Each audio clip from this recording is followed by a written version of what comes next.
বিউলির ডালের বড়ি দেখতে যেমন সুন্দর, খেতেও তেমনি টেস্ট, বানাতেও কিন্তু তেমনিই কষ্ট।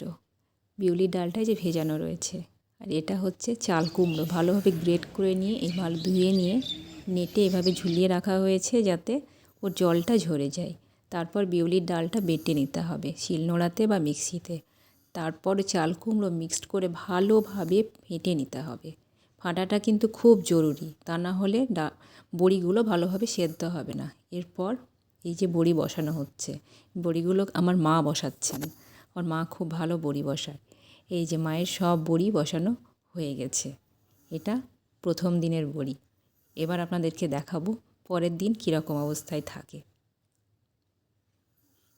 এই যে পরের দিন দেখছেন, এখানে নেটটাকে উল্টো দিক করে একটু খাড়াভাবে রেখেছি যাতে বড়ির তলার দিকটাতেও ভালোভাবে রোদ পায়। এই সব বড়িগুলো শুকিয়ে গেছে, নেট থেকে আপনি ছেড়ে